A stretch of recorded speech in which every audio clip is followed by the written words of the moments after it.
করে দেখছে যে এই দেশের প্রতিরোধ যারা করবে তারা একমাত্র আর্মিরা করবে।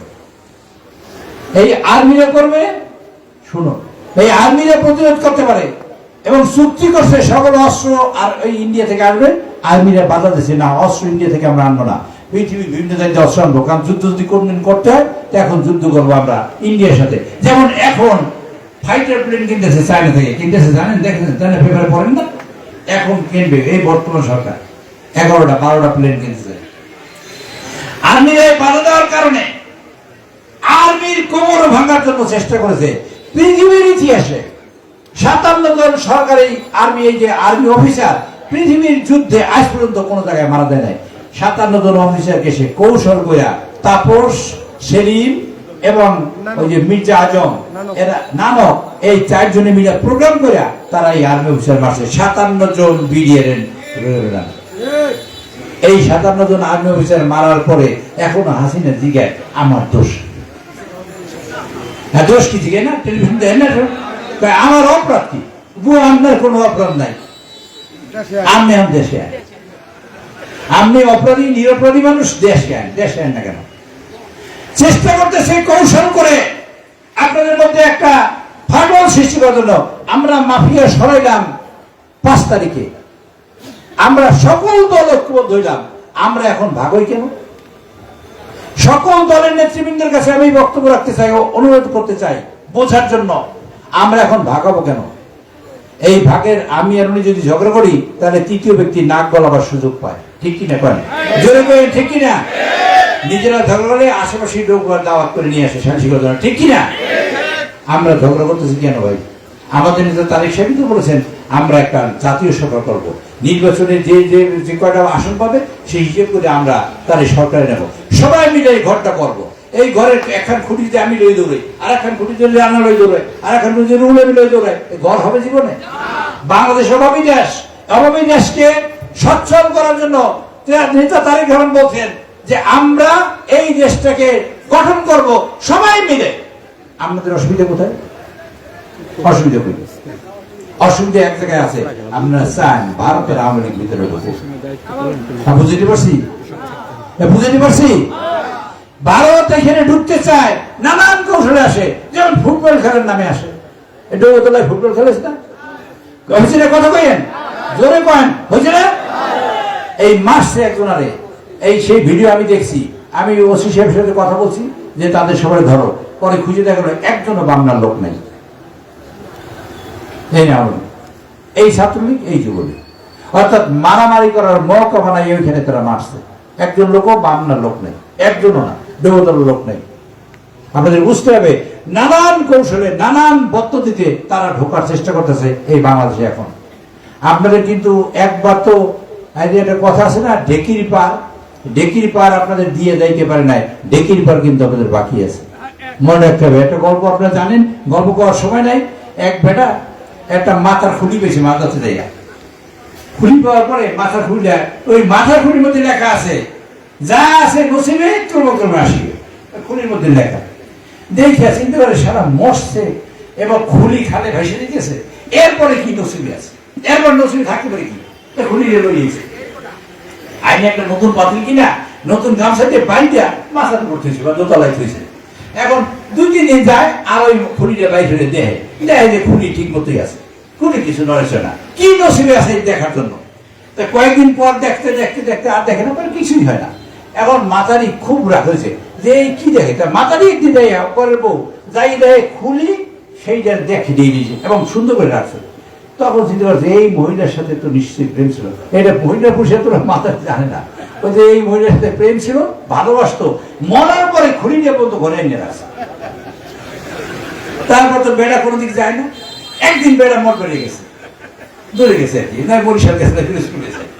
সেই দিন খুলিরে নামাইয়া এই যে পাক দিয়া ছাতু বানাইয়া এবার খালে ছাড়িয়ে দিয়েছে, যা হারাম তো খালে ভেসে গেছে। ওই বেড়া আইসে কিছু কয় না, মাথায় তো রাগ হয়ে গেছে। কি হয়েছে তোমার এত রাগ হয়ে? তুমি যে একটা মহিলারে ভালোবাসতা তা তো কোনোদিন কওয়া নাই, এই যে তোমার মহিলা বলে আর সেই খুলিটাই না তুমি ঘরে রাখছো। কয় আমি খুলি ঘরে রাখছি, মহিলা ভালোবাসতে জানলা কেন তুমি? কয় আসে না, আমি দেখছি না সেগুলি, খুলিটা কই? তাই দেখছে মহিলা, খুলিটা নাই। খুলিটা কি করছো? কিছু কয় না মহিলা। শেষ পর্যন্ত কয় খুঁড়িয়ে ঢেকে পান দিয়া ছাতু বানাইয়া খালে ফেলেছে। এবার বেটা কয় এই তোমার নসিব এই ছিল, এই খুঁড়ি ঢেই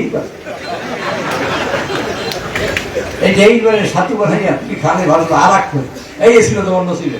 কাজে এই দেশের নসিবে এরকম যদি হাসিনার একবার ঢুকাইতে পারে, এই নসিবে কিন্তু সব ছাত্র বেরিয়ে বেড়াচ্ছে আর ছাত্রই কিন্তু আমরা কি হাসিনা ঢুকতে দেবো? যারা একবার ঢুকতে দেবো? ভারতকে দেশে ঢুকতে দেবো? সে দায়িত্ব কিন্তু আপনাদের সকলের। যারা এখন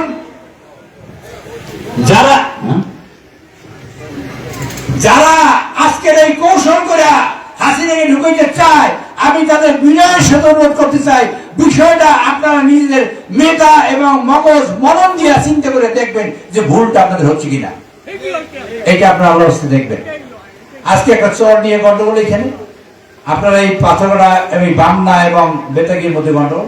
বেতাগি আমাদের নির্বাচন এলাকা, বামনা আমাদের নির্বাচন এলাকা। আমি তো বামনা আপনাদের মানুষ, আমরা উপর কাজে এইটা যাতে আপনারা পানি চেষ্টা করুন না, কইতে পারি জোরে সোরে করবো কথাটা। ইনশাল্লাহ কয়েকদিনের মধ্যে ইনশাল্লাহ ব্যবস্থা করার চেষ্টা করবো, প্রশাসনের সাথে কথা বলে ইনশাল্লাহ যত করা যায় আমি জানি। আর এই যে আপনারা জানেন বিএনপি তারেক রহমান সাহেব আজকে তিনি চান কি? তিনি চান এই দেশের গণমানুষ যারা শিক্ষিত বেকার, অশিক্ষিত বেকার, কাজ পায় না, তাদের কাজের সন্ধান দেওয়ার জন্য তিনি বলেছেন এই মাগরিবের আযান দেবে 18 মিনিটে, এখনো 9 মিনিট আমার হাতে আছে, আমি একটু কমাই কইছি আগে আমার সময় দেবে, ছবি তুলবো পরে, কথাটা শেষ করি তারপর ছবি তুলবো। যা বলছি না বিশ্বাস করেন আপনারা? তাই যখন বলছে এই বাংলাদেশের সকল শিক্ষিত মানুষকে আমি ট্রেনিং দেবো, ট্রেনিং দিয়ে বিদেশে পাঠাবো, আপনারা দেশে কাজ করবে। এই ধরনের ফুল, পানি, টেলিফোন, টিস্যু, এই শার্ট, প্যান্ট আমি কিছু বানাইতে পারি, আপনারা কেউ বানাই দিবেন না। এই বানাইতে যেতে পারে, শিখতে পারি, সেই কাজ শিখাইয়া বাংলাদেশের মানুষকে কাজে লাগাবো, দরকার বিদেশে পাঠাবো এবং সম্ভব হবে, সচ্ছল হবে। উনি চান না বাংলাদেশে কোনো মানুষ গরিব থাকবে। এই জন্য 17 বছর ধরে তিনি লেখাপড়া করছেন কৃষির উপরে, লেখাপড়া করছেন শিল্পের উপরে। আমাদের শিক্ষা ব্যবস্থা কি করছে? হাসির মতো প্যাক করছে, করে নাই? করে নাই? 100% পাস করে দিয়েছে। আপনার পোলা 100% পরীক্ষা দিয়ে পাস করছে, লেখাপড়া কিছু জান না। এই পোলারে কোথায় কাটাইবেন? হ্যাঁ, এখন এই পোলারে কোথায় কাটাবেন? পান তারে কেমন বলছে না, এই শিক্ষাকে ঢাইলে সাজাইবে। যে শিক্ষা একজন মানুষ শিক্ষিত হইয়া আয় করতে পারে, কেবল সেই শিক্ষা দেবে। এই বামনা, পাথরগড়া, বেতাগি, বরগুনায় কোন মানুষ যেন না খেয়ে না থাকে এবং অভাবগ্রস্ত না থাকে, বিপদগ্রস্ত না থাকে, তার কাজ তিনি করবেন, সেই সিদ্ধান্ত নিয়ে তিনি এই কাজ শুরু করেছেন। আমরা তার সাথে আছি, জোরে না হাতে আমরা আছি। দেখো আর 2 হাজার টাকা দেখেন, আমরা তারেক রহমানের যদি প্রধানমন্ত্রী বানাতে চাই, বাংলাদেশের 5 কোটি বেকার মানুষের কার্যক্রম আমরা দেব এবং তাদের কর্মসংস্থান ইনশাআল্লাহ আমরা করব দেশে এবং বিদেশে। সেই কাজ করার জন্য বিজিএফ আছে, বিডিজিবি আছে, গরু আছে, টিসিবির চাউল আছে, টাকা আছে, পয়সা আছে, রিলিফ আছে। বিএনপির লোকেরা গত 17 বছরে কোন জায়গায় দাঁড়াতে পারে না, পারছেন? এবার হাতে আগে দেবে, পারছেন নাকি? পারছেন কেউ? এই 2-1 যারা হাত টাকানে তারা পারছে মনে হয়, এই পারছেন আপনারা? কেউ পারেন না। সেই জন্য তারেক রহমান বলছে এই যে বিএনপি মেম্বার হইতে হবে, বুঝতে পারছেন? আপনারা 20 টাকা দিয়ে বিএনপি মেম্বার হবেন। এই একখান কার্ড আপনাদের দেবে, এই কার্ডখানা আপনারা রাখবেন। এই কিটখানা দেখা আমি নুরুল ইসলাম বলি ঢাকায় বসে বুঝতে পারবো, যাই পারি না কেন তারেক রহমান কিন্তু তার টাকা বেস করে বুঝবে এইখানে মেম্বার বানাইবে খায়। আমার সমস্যা কাজ হবে না। কারে চেয়ারম্যান বানাইবে, কারে বুঝলে দায়িত্ব দেবে, কারে রিলিফ দেবে, কারে ভিজিএফ দেবে, কারে ভিজিটি দেবে, কারে টিআর খাতে টিআর দেবে, কারে কাবিটা দেবে, কাবিটা দেবে, সব সিদ্ধান্ত নেবে ওই ডাটাবেস দেখা। ওই একখান কাগজ কিন্তু আমাদের হাতে লাগালাম। আমরা কি চাই এখান কাগজ? চাই যে হাতে কান্দে একটু? আরে সবাই তো স্যার, আপনি সবাই চান। আমি হাতে এখন আর ভাঙা এই তুমি চাই না টেলিফোন করতেছে হাতে কান্দে না রে দেখবে লিল্লাহি তাকবীর। আমরা সবাই মেম্বার হব। এই কার্ড আইডি কার্ডের মতন এই কাগজখানা রাখবেন লেমিনেটেড করে তার বাড়িতে। এরপর যদি কয়েন এমপি সাহেব আমি বিএনপি করছি, আমার এই সাহায্য করেন, কোনো কাজ হবে না এই কার্ড না রাখতে পারবে। এক কথায় বললাম, কোনো কাজই হবে না। হে যদি কেন আমি হারুনের বদলা মোড়া লম্বা 7 ফিট কোনো কামে লাগবে না, এই কাগজ খানোই লাগবে। কাগজ যে লই যাবে তার কাজ পুলিশ মনে করতে বাধ্য। কথা বুঝতেছেন? তার কাজ রানা করতে বাধ্য, তার কাজ রুডামেন্ট করতে বাধ্য। আপনাদের নেতারা যারা যেখানে আছে সেখানে করতে বাধ্য। এবং তারেক রহমান সাহেব এই কাজটাই করতে চান। আপনারা গ্রামে গঞ্জে ঘুরা ইনশাআল্লাহ